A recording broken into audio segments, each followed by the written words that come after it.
Thank you, everybody, for joining another episode of Intentwise Connect, where we are breaking down all of the latest in the Amazon trends and insights for you.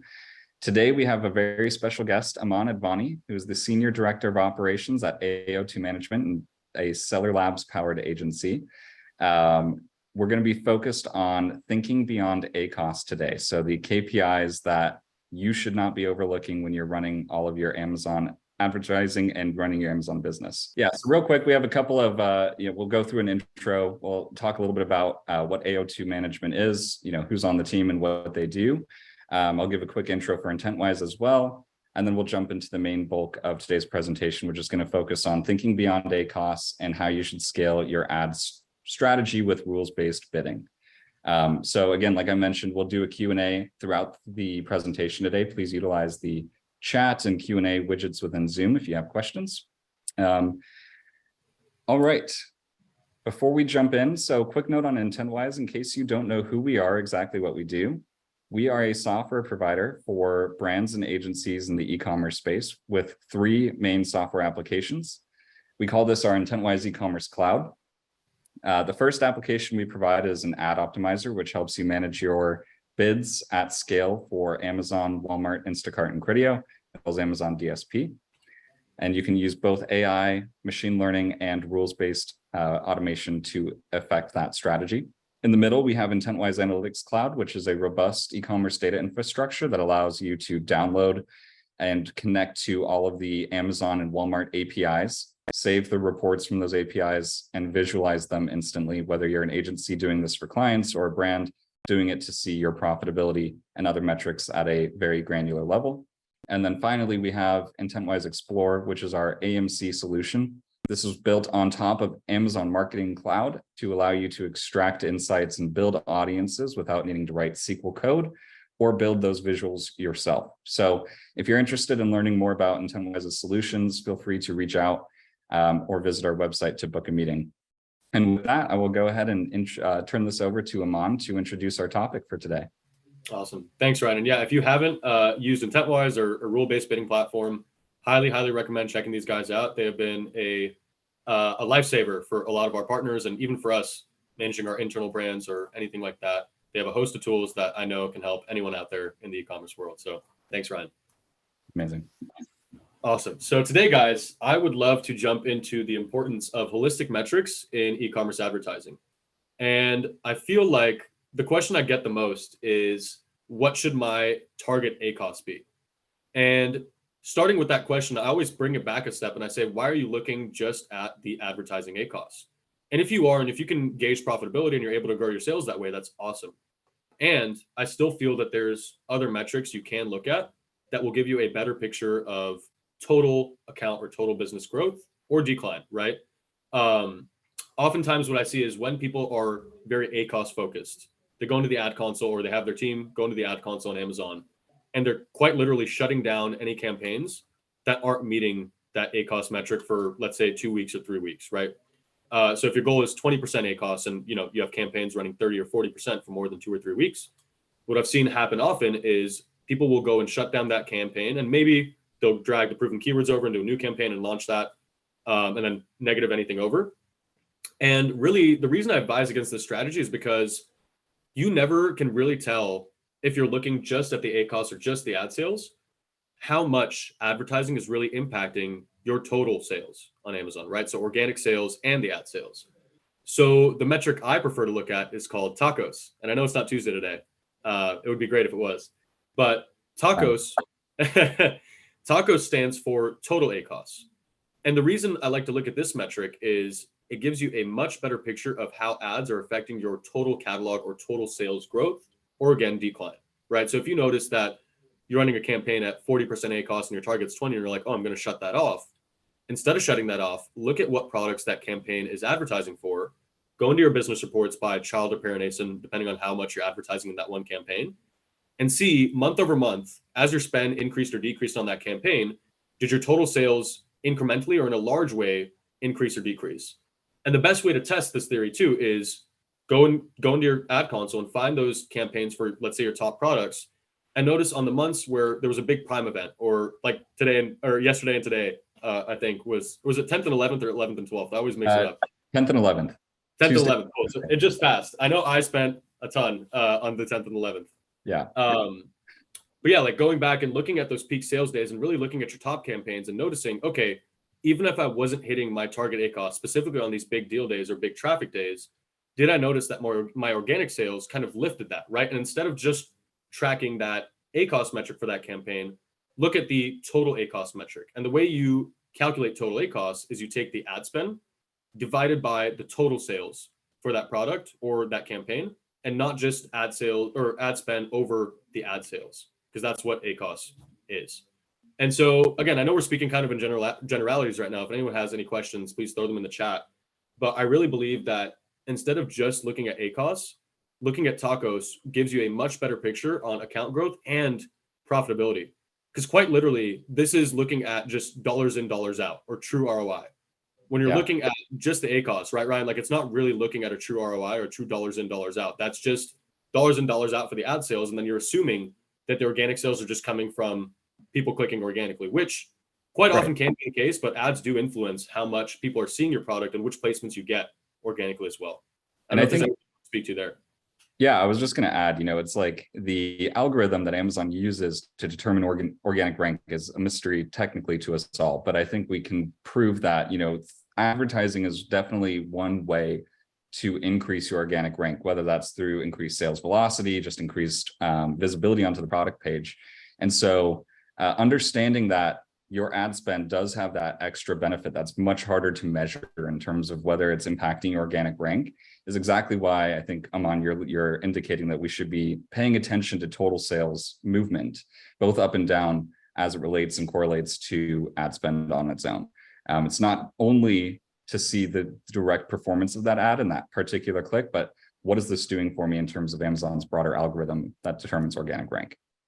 Exactly. That's a great point, Ryan. And the way I like to attribute it to is like having a billboard up, right? Like you can't tell who's going to buy your product based on having a billboard up. And sometimes on Amazon, advertising can just be that billboard that eventually leads people to have that brand recognition with your product or your brand and then lead to that sale.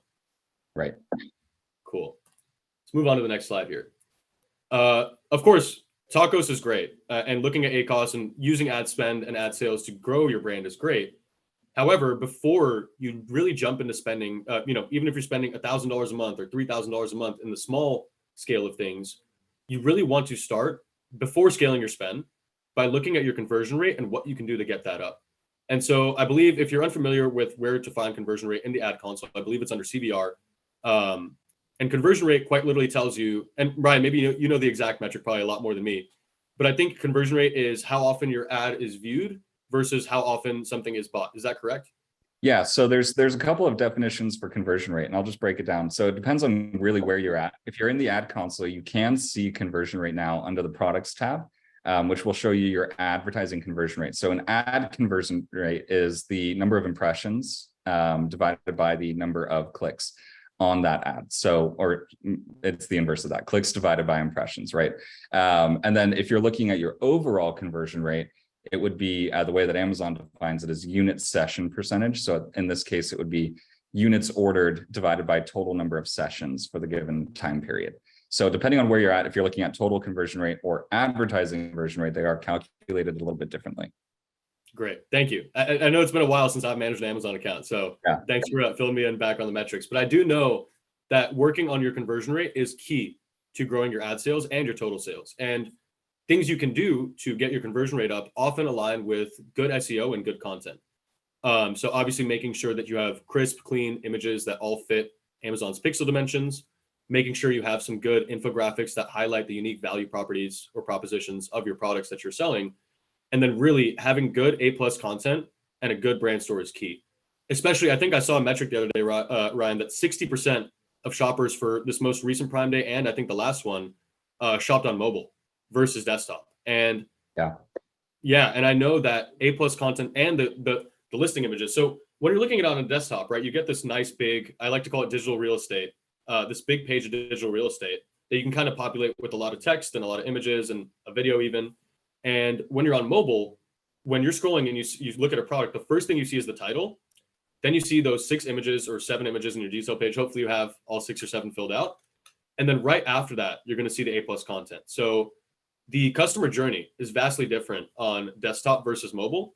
And with more people shifting toward using mobile for shopping, specifically for Amazon, and that too, like on the app, not just like going to Amazon.com on the browser, but actually using Amazon's app, it's really key that when you're making good content for your brand or new content for your brand, you develop it so that it's optimized for desktop and separately optimized for mobile. So when you go into the A+ content builder or the store builder, there's actually two versions you can look at. There's a desktop version and a mobile version, and you can edit both differently so that the block sizes are different, or the text displays differently, or even different images or different information is displayed in that content. So I would say the best way to get your conversion rate up is really prioritizing good, strong, long tail keywords in your SEO, specifically in the title, making sure you're utilizing all of Amazon's backend search terms and fields, right? Like all the way down from inputting the best directions to use, inputting every ingredient if you have a formulated product, and then including anything you can in the backend, color, variation, size, to give Amazon the most information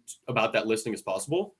And again, no one's really an expert on the algorithm, right, Ryan? But something I've heard and what kind of strikes a tone with me, or I feel like has rang true, is Amazon, just like Instagram or just like TikTok, works on a series of something we call microcredits.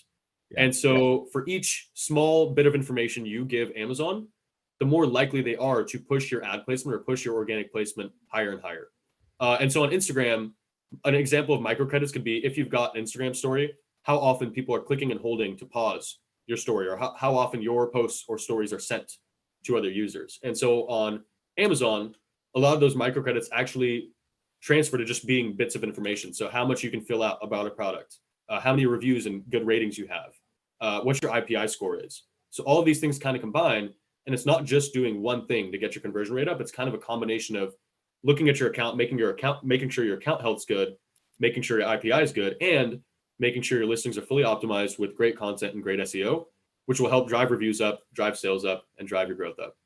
Absolutely. And, in addition to all of those tips that you've just shared, Aman, in terms of how you should be looking at this from a listing perspective, right? Making sure that your product detail page is designed properly, it's optimized for both desktop and mobile, you're taking care of all of your account metrics.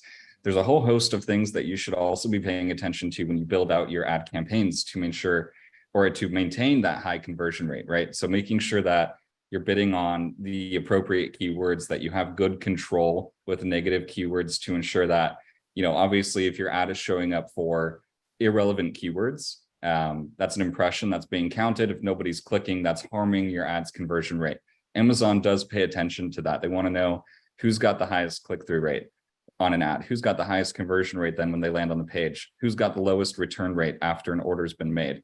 They are looking at this from every step of the customer journey. So in addition to preparing, all of your detail pages, like Aman mentioned, I would also add that once you do begin advertising, you really need to pay attention to exactly which keywords you're doing, adding in those campaigns, how much you're bidding on them, and what your strategy is there to maintain that strong conversion rate. 100%. And one kind of pro tip I'll give to the audience is if you don't know where to start with content, or even where to start with PPC ads, like what keywords should I be bidding on, or what kind of information should I include in listings? I always say what I really love to do is look at your own reviews. So quite literally go to all of your products or your top products and look at, I like to sort by 1-star and 5-star. So I start by looking at the 1-star, and so I can end with the 5-star and be happy. But looking at the 1-star reviews really tells you why people may be returning your product or why you're getting those negative reviews, right? And it might be something as simple as, oh, like I know, like we worked with a skincare brand in the past where someone was like, oh, like I really love the cream, but they rated it a 1-star because like it smelled terrible. And so our client was able to take that feedback and go and reformulate and add or remove one ingredient that was able to get it to have a cleaner smell. So not just in terms of optimizing the content, but it actually helps you get better products by looking at your reviews, which is something you want to be doing.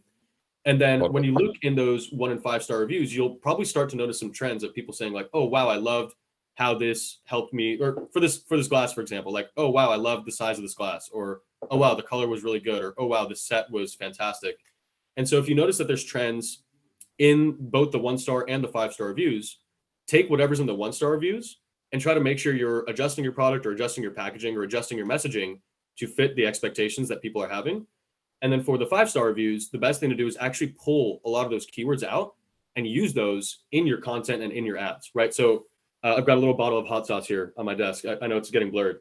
But let's say, you get multiple comments on this sauce. You're a seller of the sauce and you get, wow, the taste is amazing. This has the best habanero flavor I've ever had. And you hear that 5 or 10 times. Immediately right there, you should be bidding on like great tasting habanero sauce. And that's something that you can also use for content in any of your ads and in your listing as well. So I hope that makes sense. And really not only just your own reviews, but look at your competitors too. Look at what people like and don't like about their products and try to target those as long as your product aligns in your SEO, in your content, and in your ads. So a great way to do this. And Ryan, I saw you're about to jump in, so I'll let you go. Sorry, I keep rambling. I was going to ask you a question, Aman. Do you have a benchmark or a baseline in terms of, I know this is probably a hard one to answer, but is there a conversion rate that brands should strive to in your opinion? I would say it really depends per category. And obviously, conversion rates can be as low as like 0.05, 0.5%. Ideally, if you can get above a 2% conversion rate, in my opinion, that's kind of like a good baseline. You want to be growing it as much as you can. And I think some of the highest averages I've seen have been around the 6 to 8% conversion rate mark. Because Amazon is so crowded, right? There's so many products and so many different categories. Really, if you can get to 2% and you're getting, 100,000, 200,000, 300,000 searches a month, you're going to end up converting quite a bit of sales. And so I think a 2% baseline is what I would aim for. And obviously making tweaks and noticing like, okay, after I changed this SEO, did it go up or down? And if it went down, like go and revert that SEO, right? You don't want to be ever bringing your conversion rate down. And a great way to do the testing without harming your longevity of your organic ranking would be to do Amazon's A/B experiments. That's right. Yeah. So being able to maintain or at least, I guess, track over time the changes that you're making and whether that's positively or negatively impacting your CVR is also another element to consider here. And Amazon does provide built-in tools to do that, manage your experiments, depending on what you're testing. But it's going to be important to have some sort of a method in place of being able to track that CVR over time. And one great method would be, correct me if I'm wrong, but I believe Intentwise's dashboard has a great way to track this as well. Yes, I was not intending to plug Intentwise, but that is a feature of the platform. Yeah, you can track that. Awesome. And one thing I'll mention, right? Like we've used Intentwise at our agency to track this, and not just through their dashboard. We have an internal dashboard we were able to create via an API connection. So I highly recommend that anyone who is advertising or a seller on Amazon, you should have your own, whether it's Google Data Studio or BigQuery or whatever you're using, really having your own dashboard outside of whatever tool you're using that's pulling data, so that you can organize the data however you want to see it, is the best method to get that week over week and month over month performance growth. If you're just looking at things through the ad console, it is going to take a lot of time to filter through. And often Amazon makes changes to all of their UI without telling us. So things move around. So my recommendation is if you haven't already created one, create a Google Data Studio, because it's likely the easiest one to create, and use that linked via API to a awesome connector like Intentwise or through another connector if you already have one, and track your data that way. Absolutely. And I saw a question rolling here, actually, I believe from Josh. So let me. Awesome. So Josh said, AO2 achieving a 25% conversion rate for us is way above normal. I'm happy to hear that. And Josh, to your point, right? So as I mentioned, it varies differently per category. And not to put Josh on blast, but in his category, there are very few products being advertised as well as his. And he is kind of at the top of the market. So Josh, it's kind of a testament to you that your product is this great and you guys have been in business this long that we've been able to hold that organic ranking and keep your conversion rate strong. 25% is solid. That's great. Yeah, it's great. So like, again, depending on how much volume you're getting, if you're anywhere between 2 to 8%, you're doing great. And obviously the sky's the limit and you want to be as high as you can. But sometimes in a market like hot sauce or skincare, for example, it's almost impossible to reach that 20 to 25% conversion rate. So don't use that as a benchmark. Really use a baseline of 2 and look around and see what other conversion rates are of your other products, and see maybe in different categories, different products have higher or lower, but as long as you're aiming for that baseline of 2 and you're getting the volume in, then you're good. Makes sense. Amazing. Cool. Moving on here, other metrics I really like to look at, and this is more relevant to obviously repeat purchase products, right? So consumables, skincare is a great example, supplements, health and beauty, but using the subscribe and save metrics specifically for these types of products and categories is key to driving your brand growth, right? Because ideally you want the majority of your customers, if you're in this type of category, to be on subscribe and save, because then you're spending $0 to acquire that sale every month. It's on auto It's on repeat purchase. You're not having to do anything, not even give them an organic click or spend the customer's time to order. And then you have them hopefully for life. A great method I recommend here, especially during big Prime events and big deal days. Like I know we just passed with this Prime Day, but Black Friday, Cyber Monday is right around the corner. If you found that you struggle to gain subscribe and save customers for more than a month or two, try deeper discounts on the first couple tiers of subscribe and save, right? Specifically on the deal days, have people order subscribe and save with even, I would say like up to 30% off. And I saw someone doing 63% off for their first the other day, which is really high. I don't know if I'd recommend going that high, depending on your margin or volume, but if you can be profitable while doing this, offer a 20 to 30% subscribe and save discount for that first order. And then after that, just have it be the 10 or 5% recurring. But offering a deeper one over your competitors often gets people to align with your brand more, especially if they already like you and they're kind of price comparing or shopping around. If you can entice them with that deep discount for the first go, and then they get your product and they like it, they'll leave subscribe and save turned on, which is great. And looking at the other side of this, new to brand metrics. So I know, Ryan, correct me if I'm wrong, but new to brand currently doesn't work for all match types or ad types. Is that correct? I believe, and yes. I'll let you dive more. So sponsored products, the campaigns cannot see new to brand metrics unless you have Amazon Marketing Cloud. So you can get new to brand for sponsored brand ads as well as sponsored display and DSP. But you know, as I'm sure you're about to get into here, Mon, most advertisers are spending a bulk of their budget on sponsored products. And so that is a big, you know, blank spot right now in terms of metrics, unless you are using AMC.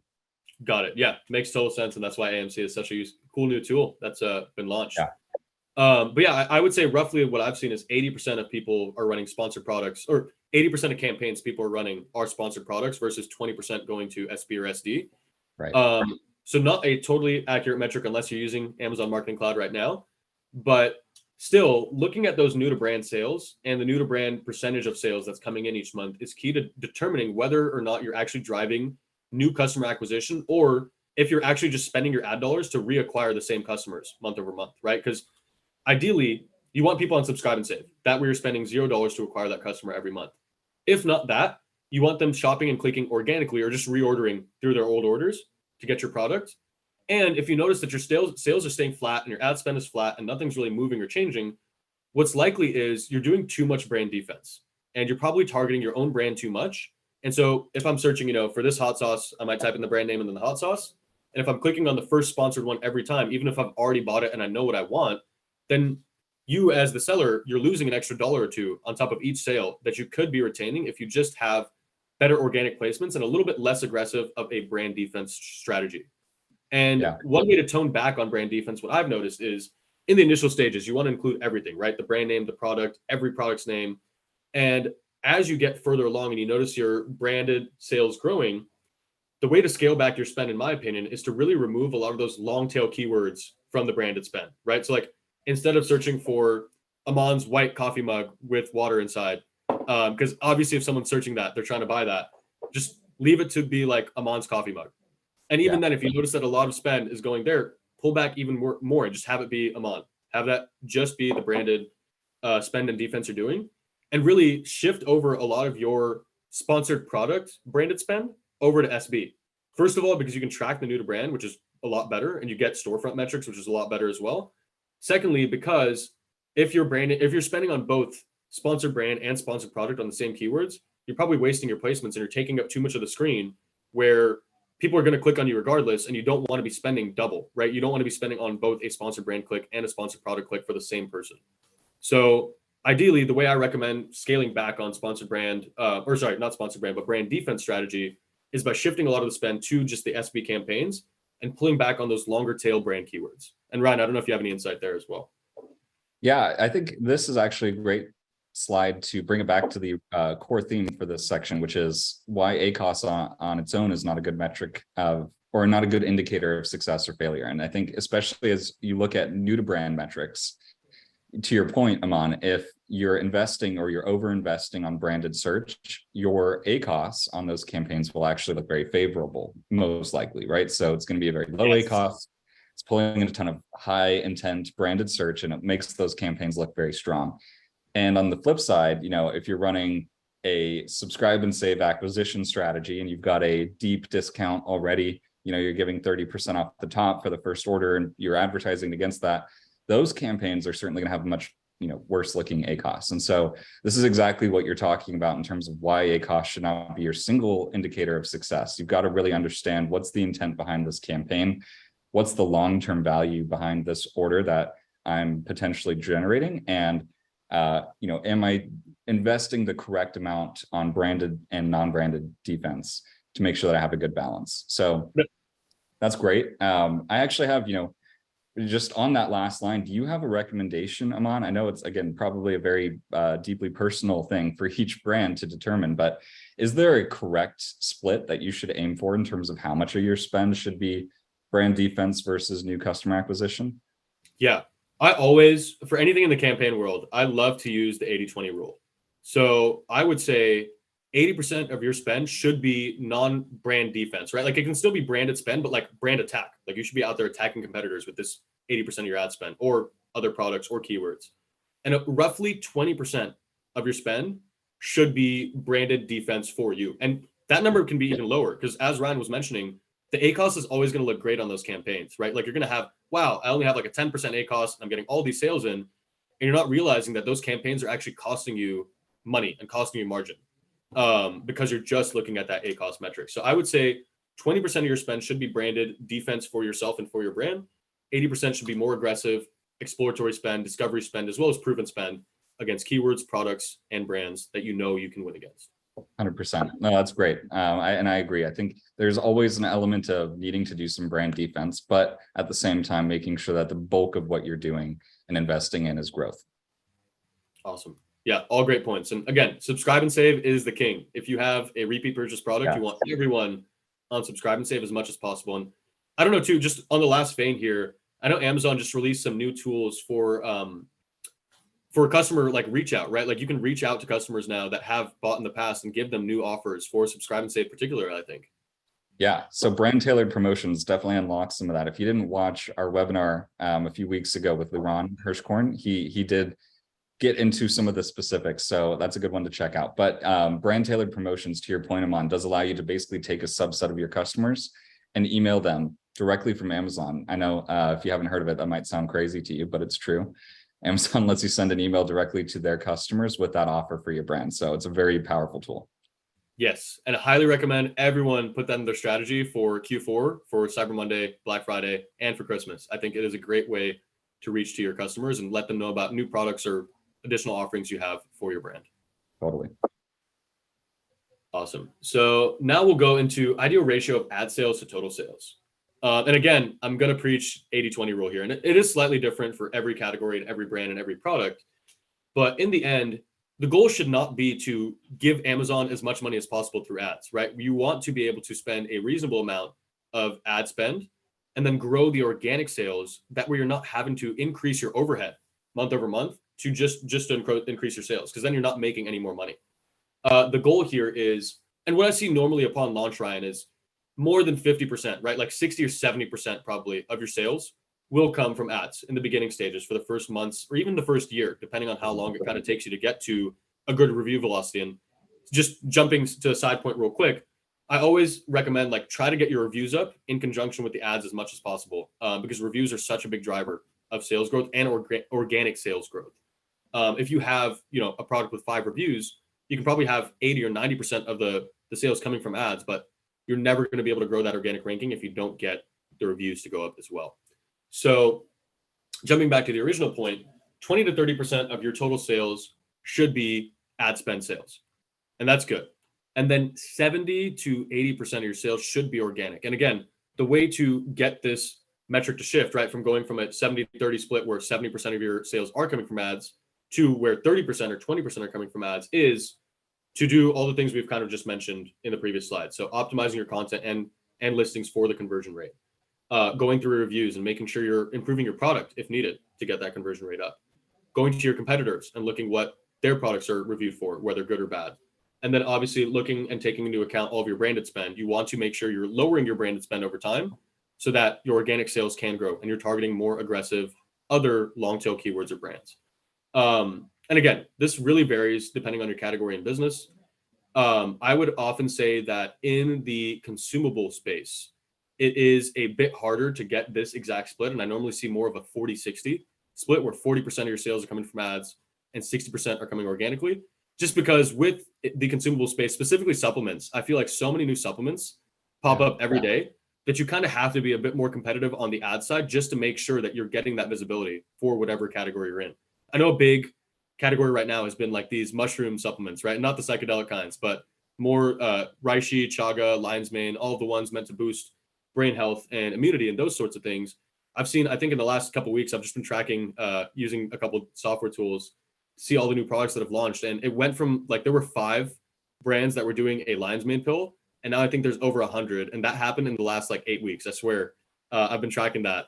And it's crazy to see how many keep popping up. And so in categories or spaces like that, you're going to have to be a bit more flexible, and you're going to have to spend a little bit more on ads and have a little bit more of your ads, or have a little bit more of your total sales split be attributed toward ads than you might like.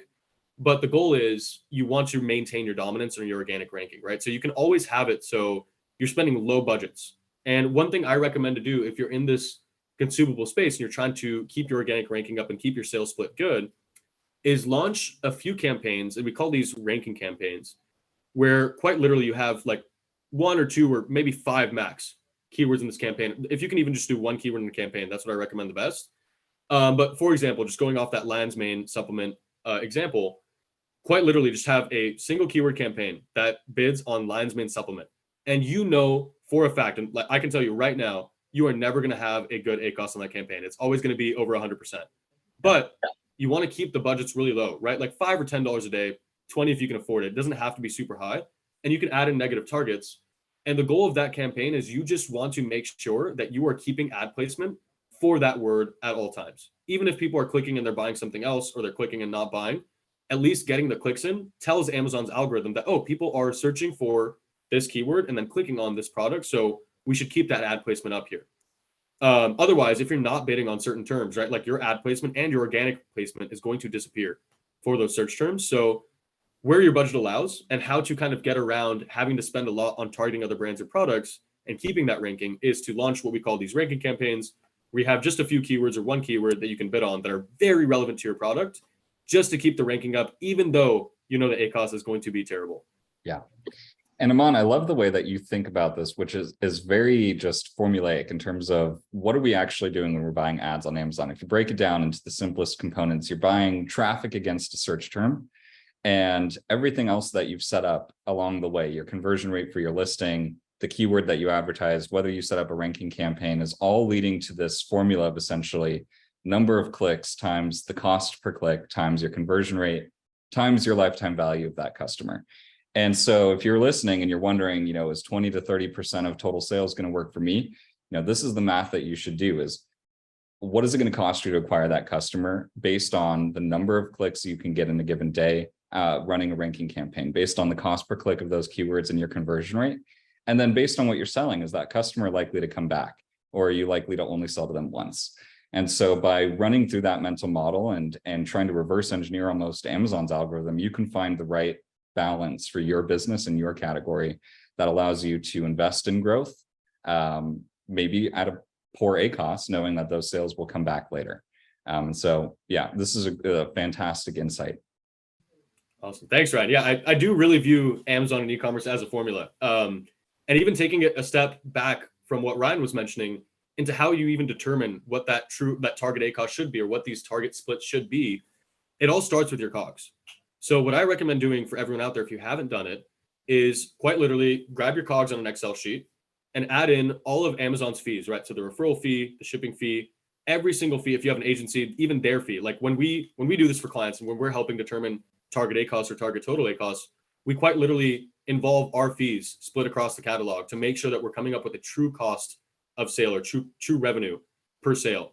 And so when you calculate all those numbers, you then get what your true margin is on Amazon, right? And Amazon actually has what they call an FBA calculator, which makes it super easy. So if you just Google Amazon FBA calculator, really easy to at least get Amazon's fees down and then put those in your sheet and then just add in any additional fees you incur. And then from there, let's say, you know from selling this mug at $20, your margin is on just the landed COGS, 60%, right? So you take that 60% margin and then you account for all of Amazon's fees, and now it's already at 35. And then from there, you take off another 5, let's say for if you have like a product insert or if you're working with an agency, whatever it is, take off another 5. You have a 30% margin on each sale of this product. That also gives you the exact number of how much you can spend per sale on ads, right? So taking that 30% margin into account, and let's say 30% of $20, that'd be like what, $4-ish. Then you can only spend $4 on getting that sale in. And so that really helps you determine, okay, I want my target ACOS to be at 20% or 30%, because then I'll make at least $2 per sale or $1 per sale.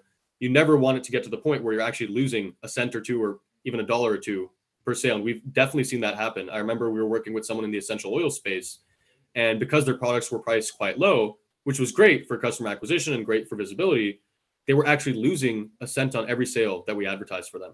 And so we were able to go back in, readjust, help them increase their prices even, and still stay competitive, so that they were then going and making $1 per sale with ads, right? You never want to be losing money on margin when you're advertising, unless you're just trying to get the ranking up in those small ranking campaigns. Yeah. And to your point, 100% ACOS is not a break even. It's usually much, much lower than that once you've taken out all those other fees. Exactly. Great point, Rod. Yeah. Cool. And this kind of jumps us into that next point, which I think we already kind of touched on, but not all campaigns should have the same target ACOS, right? Because if you have a ranking campaign out there, if you're just doing an aggressive brand attack campaign to get some visibility against a competitor, you shouldn't be aiming for every campaign to have that, oh, I need all my campaigns to be at 20% or I'm going to shut them off. Because what that does is it affects your placements, it affects your organic ranking, and it affects how much you're going to have to spend on that keyword in the future or that product in the future to gain that visibility and gain that click again. So whenever you have something converting, even if the ACOS is terrible, I almost always like to leave it on. If I have like more than 5 clicks and sales on the same search term, like let's say it was white coffee mug, I'm definitely going to leave white coffee mug active, even if the ACOS spikes terribly. What I would do is just lower the bid severely, so you're keeping that placement for the smaller clicks or the smaller traffic that comes in. But ideally, when you're looking at your total ACOS, and let's say you have a total ACOS goal of roughly like 10 to 15% is what I see most brands aiming for. So let's say it's just 10% to keep it easy with the 10s. You want you want all of your campaigns at the end to average out that 10. You don't need every campaign to be at 10, right? You can have some at 100, you can have some at 5, you can have some at 1. And that's how I approach campaign management. And Ryan, I don't know, this one's kind of a general one. So anything you want to add here? Yeah, I would just say that, obviously, the reason why you should be comfortable having different target ACOSs, to your point, is that these campaigns have different goals. Ultimately, altogether, the goal is to increase your sales and allow you to do so at a 10% total ACOS or 10% tacos. But certain campaigns that are bidding on your highest volume keywords are going to perform maybe much worse than ones that are performing on long tail branded searches. And so again, with different strategies and different intents behind each campaign at different parts of the funnel and the customer journey, that's why they deserve different target ACOSs. Correct. And also, just mentioning this, I think we'll probably jump to this in a future slide, but a great way to keep your target ACOS and your campaign ACOS stable is using rule-based bidding softwares. Absolutely. Cool. So I know we kind of already touched on SEO and content and why it matters, but really a mistake I see a lot. And so I went to a big aggregator conference recently in London, and it was interesting because aggregators, while they acquire brands, really I feel like what happened in the aggregator space is people were hunting for high value products and high converting products, and instead of looking at the brand value, they were looking at the product value just on Amazon. And I think it's really important to note that while you can have success, if you grab a product from Alibaba, you rebrand it, bring it over to Amazon, it's a lot easier to gain a following and gain sales when you have a brand that people can resonate with. So taking it beyond the product level, right? Like making sure that you have a reason that your brand exists, or having a brand voice on Amazon and having that A+ content and having as many store pages as makes sense. If you just have kind of like a generic product at a price point with good reviews, that exists tenfold over, right? Like in any category now, it's just swarmed with tons of these low-priced, high-reviewed products at 20, 30, 40, 80,000 reviews that are going to sell lower than anything on the market. And so to gain sales in categories, and I love to use skincare. I know I see skincare over here. Skincare is a great example of a crowded space where there are a lot of low-cost and high-cost options, right? There's luxury options, there's cheaper options, but one thing I think that at least drives me and drives other customers toward purchasing higher quality or higher price skincare is the content and is the brand, right? So what does the brand stand for? Do they use no parabens? Are they sulfate free? Are they GMO free? Are they animal cruelty free? So finding products to add to your brand or taking existing products and revamping them so that they do align with what customers are looking for in the space can help you get more sales from people above and below you in terms of sales rank, because you're aligning more with what the customer wants. So right here, I know this is kind of small, but you can see here it says natural is good, clean is better, right? So that's a great example of messaging where everyone's claiming, oh yeah, natural flavoring or natural product, whatever it is. And they took it a step further saying clean is better. So that content can really speak to people that are looking for things that have everything they're messaging. So no Photoshop models, right? Like this is so speaking directly to customers that are looking for a real solution to skincare, which can be, it can be a problem for some or just is a routine for some. I say specifically using the skincare model, again, this is why it's so important to look at your reviews and look at competitors' reviews, is you can find things that people like and don't like about your product and same about competitors. And then you can incorporate that into your content. So a lot of this would be like, I've had so many reviews I see for even our own clients' products where they're like, oh, I hated the packaging. It was so wasteful. The packaging was too minimal. It felt like this was just shipped from China, right? So taking that feedback in really can help you drive your conversion rate up. And that's really the goal of SEO and content, is to speak to the audience that you want to speak to. And at AO2, we use this phrase. It used to be our mantra a long time ago. It was AO2 is here and we exist because we are here to put the right products in the right hands. And really quite literally, if you want to break that down to metrics, that is, we are here to get your products into where they're going to convert the best, right? Because that's where people are actually looking for your product. And I know that was kind of a long-winded answer, but Ryan, I think I jumped the gun there. Any feedback you have on this one? Yeah, I definitely agree with everything you shared, Aman. I think the only thing I'd like to add is that we see Amazon leaning in this area as well. I think there's been this narrative for a while that Amazon is a brand agnostic channel where it doesn't matter if you have a real brand or not. And I don't think Amazon's ever really liked that. And they are definitely making a lot of investments into tools and new features and things that real brands, quote unquote, will have access to that these smaller private label companies won't be able to take advantage of. Examples including brand tailored promotions, something that we talked about a few slides back, access to new A+ content features and things of that nature. So definitely, for all of the reasons Aman mentioned, it's worth investing in making sure you have a solid brand presence and image and story, if not also for the reasons that you won't be able to participate with these new releases by Amazon unless you also are doing that. So definitely agree with this. This is great advice. And certainly when you think about your advertising strategy, think about how this brand story could affect the types of keywords that people might be using to find your product. And really, that all great feedback, Ryan. And really what I like to say in addition to that is try to be as hyper specific as you can in terms of the demographic you're chasing after, right? So looking at this skincare example, they are going after people who don't want harmful ingredients, don't want social pressure, don't want Photoshop models, don't want wasteful packaging, don't want animal testing, and don't want high prices. That is a very specific customer demographic they're aiming after.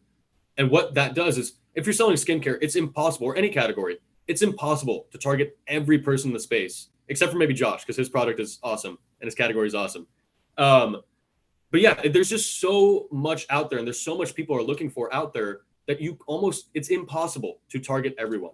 And so instead you want to get as hyper specific as you can with your product and with your messaging so that you can target that specific subsect of people and really speak to them with your brand story or with your product. And just kind of segueing slightly, what I find really interesting is when I first got into e-commerce and first got into Amazon, and I learned what a brand store and A+ was, I was like, oh, this is just like Amazon allowing you to have like a mini website on their page, is what it felt like, right? And that's how I encourage everyone to view specifically the brand stores. It is your Amazon website, right? It is your Shopify store on Amazon. And so really utilize that as much as you can with approved messaging to convey to customers with beautiful content, right? Like don't just throw the products up there and have 4 pages of different products. Like have some nice messaging, have some good customer information, inform them why your product is better or different and why they should buy that in comparison to even other things in your catalog, right? Because people might be looking for something in your catalog, not realizing you have another better solution for them. And again, I'll just keep going to the skincare example, but there's so much variety in skincare where there's cleansers, serums, moisturizers, lip and eye, that if you just throw one product on there, if you just throw the products on there without any design or any sort of path for people to browse, they're not going to find your full offering. Yeah. And this is also why sponsored brand campaigns are so important, is when you build out your storefront and you have all your products there with customer informative graphics, it's easier to direct traffic to the correct places. So when someone's searching for lip and eye skincare, right, you can direct them directly to the brand store page on your store that is that lip and eye skincare, and then they can see all of the options and not just one product through a sponsored product campaign.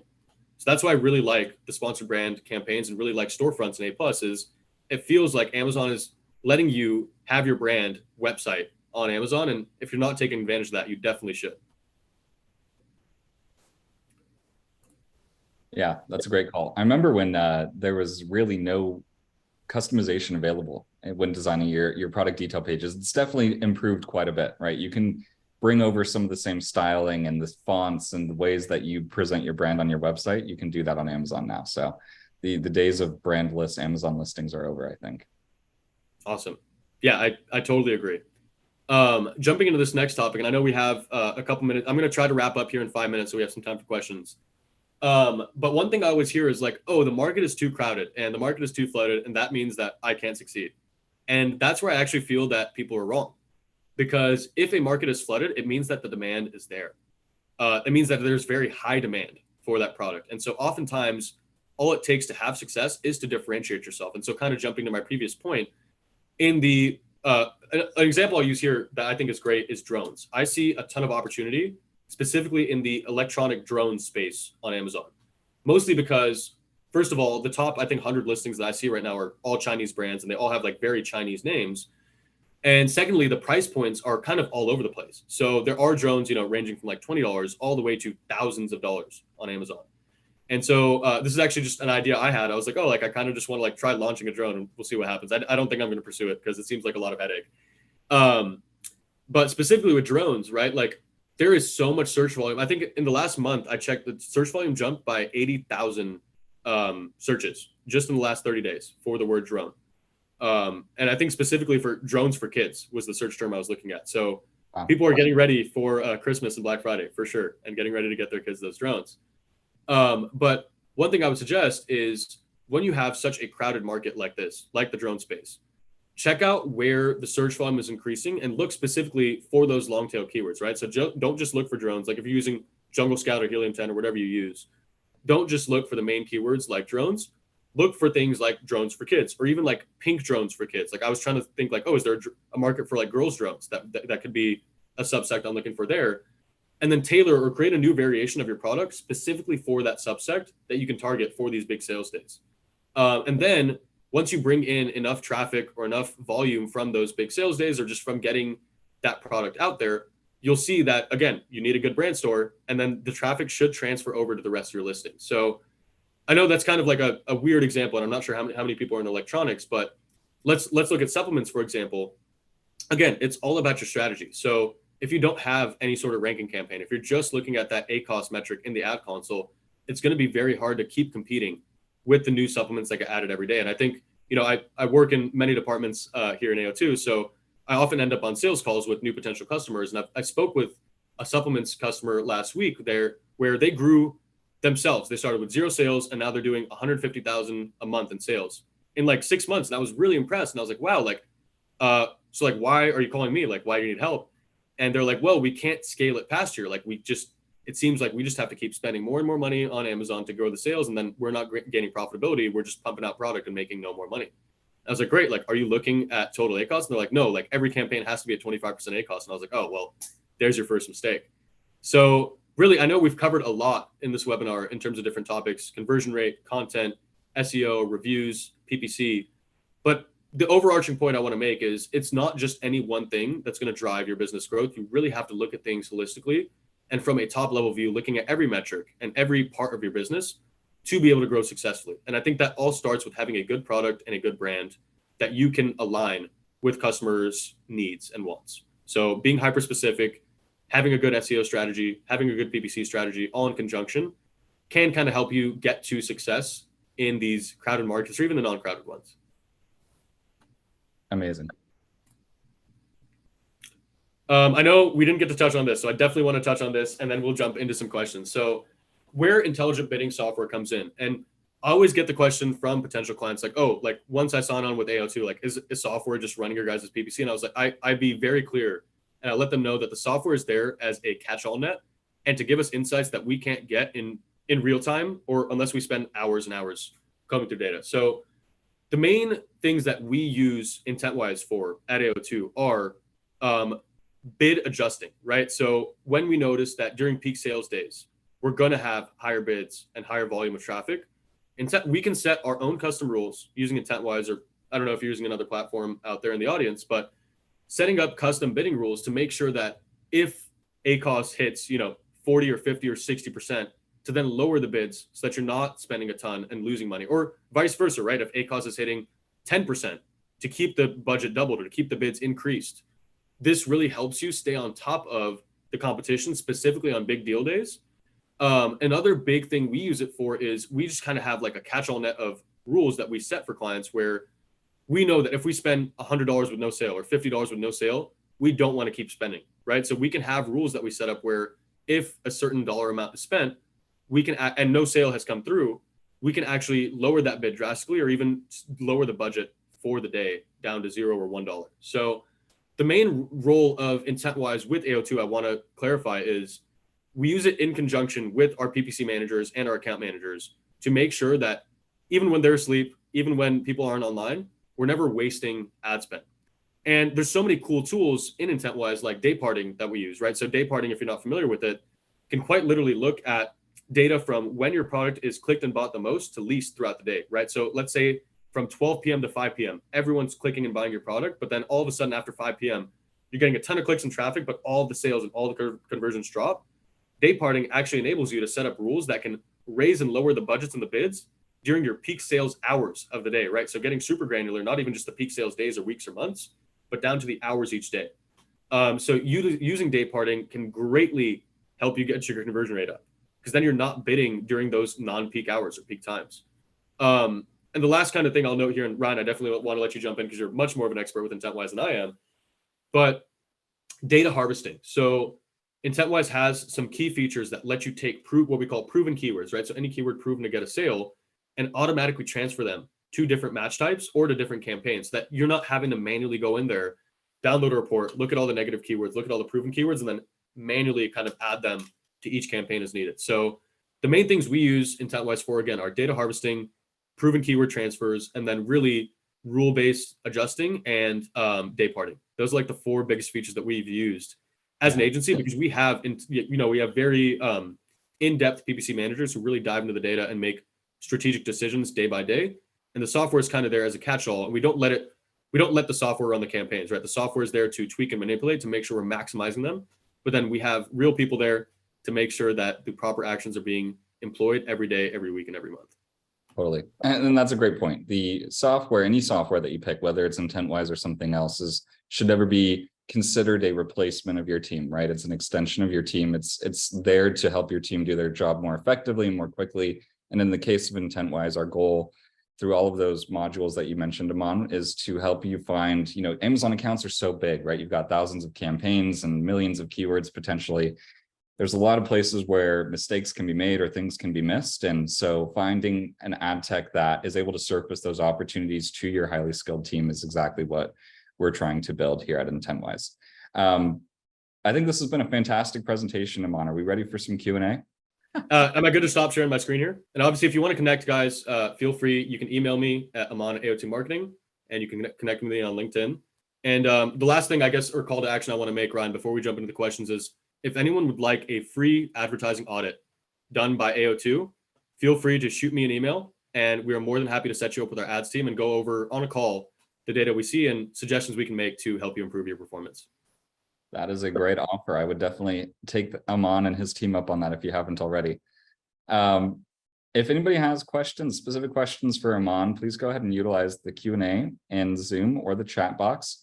And Aman, I've got one for you already here. As it relates to brand stores, do you have, again, we're eager for some benchmarks here. Do you have a baseline in terms of what a brand should expect? How much traffic's coming to that brand store? Or what should their goal be compared to their listings and their advertising spend? Yeah. So going back to that 20/80 rule, right? If you're spending 20% of your ad spend on branded terms, 80% on non-branded, out of that 20%, I almost say like 80% should be going to the storefront, right? So let's say you've got 100, you get 100 views a day throughout all your campaigns. 20 of those are going to sponsored brand. Out of those 20, you want roughly 15 leading to the brand store. So it should take up a big chunk of your brand defense and even the brand offense kind of spend.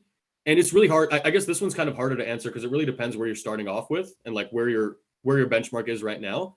But what I've seen is we just launched a storefront, I think 2 months ago for a coffee brand we work with. So obviously it had 0 views on day one.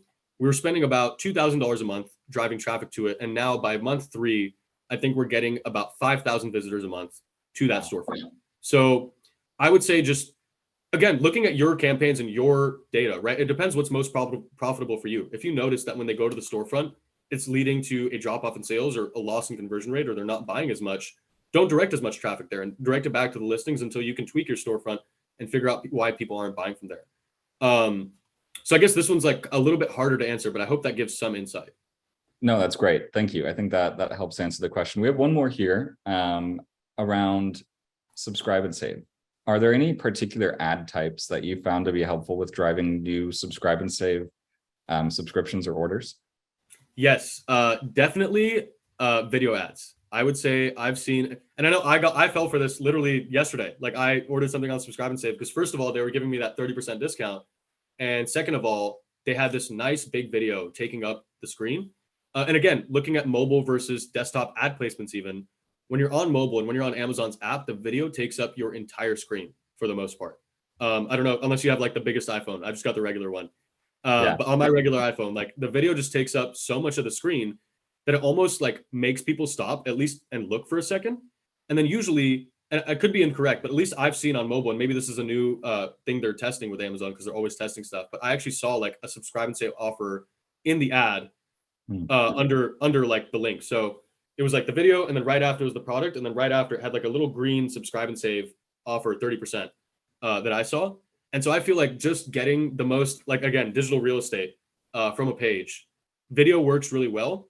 But really target any product in your competition that isn't offering subscribe and save for that same thing. That would be another great way to drive a high conversion rate subscribe and save campaign without having to break the bank is targeting products that you know should be on subscribe and save, but maybe your competitors just released them and they're newer. Maybe they have low or poor reviews, or maybe the price point's super high.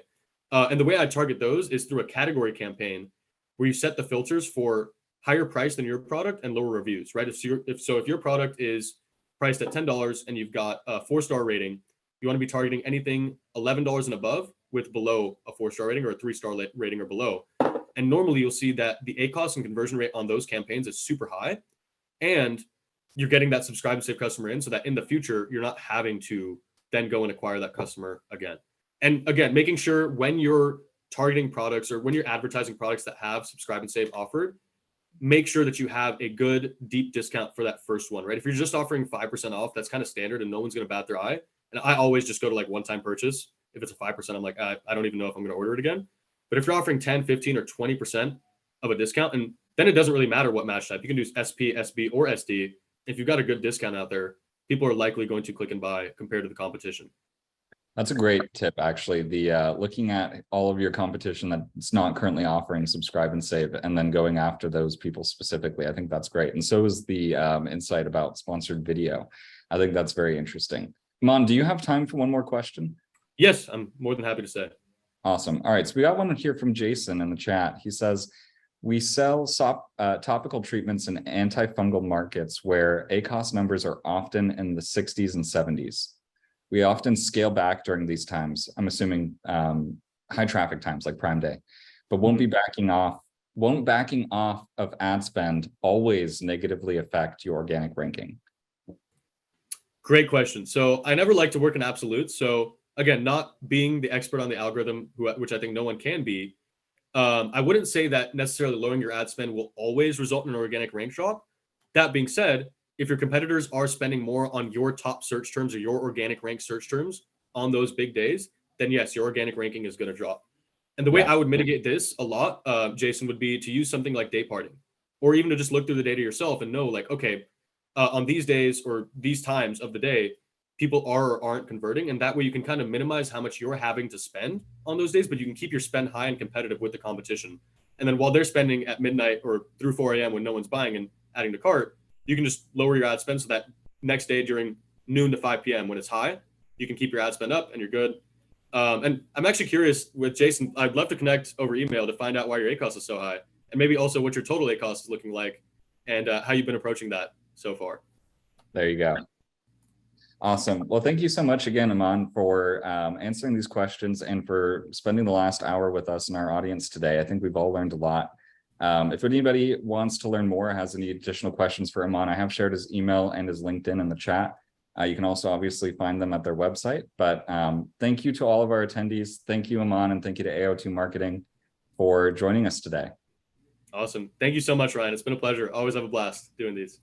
Amazing.